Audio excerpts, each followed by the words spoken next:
Ish mjeku veteriner Gjuri Dida nga fshati Vakufi Dibrës ndonë se ka dalë në pension dhe vijon të merret me bujqësi. Ai tregon se për shkak të vlerës së ulët të pensionit është detyruar që të vijojë të punojë dhe pas daljes në pension për të ndihmuar të ardhurat e tij ekonomike. Ish mjeku që ka punuar për 40 vite në sistemin e shëndetësisë përkafshët shpresë se bujqësia nuk është aty ku duhet. Sipas tij, mungesa e mbështetjes nga shteti ka bërë që ky sektor të jetë shumë i vështirë. Gjuriu ka kultivuar lakër, por thotë se nuk po gjen treg, ndaj dhe shet në vende të ndryshme si në fshat, qytetin e Peshkopis e herëherë deri në rrugën nacionale Peshkopi-Tiranë. Jam pensionist, por për shkak të se pensioni është shumë i ulët, kam punuar 40 vjet edhe punoj edhe në bujqësi për të mbijetuar. Si vjet ne kemi në strukturën e kulturave kemi mollën, dardhën, kumllën dhe lakrat. Po të gjitha këto u dëmtuan pranverë. Dëmtuan nuk morën pas asgjë.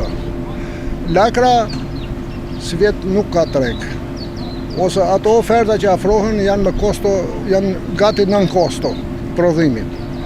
Edhe në pranverë kur mbjellim ne nuk dim se a e shesim as e shesim.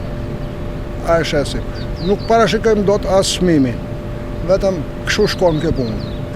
Si vjet tregu i lakrave është shumë i ulët. Unë kam aplikuar për vetëm subvencionin e naftës dhe tani para 2 javësh kam marrë 50%, 290.000 lekë vjetra. Për gjithë kulturat, jo vetëm për lakrën, për 40 delin. Subvencioni du të jetë më herët. Edhe ai që është shumë i pakët dhe i papërfillshëm në kushtet e bujqësisë tonë.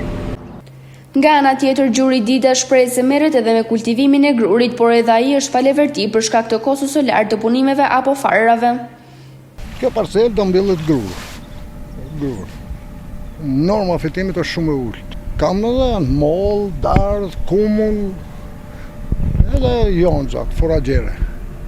Në qoftë se merr punëtor, del me humje. Ne nuk llogarisim punën tonë.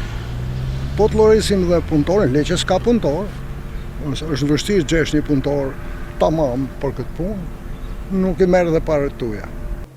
Një tjetër problem me të cilin përballen fermerët është edhe mungesa e fuqisë punëtore, pasi të rinjt janë larguar në emigrim.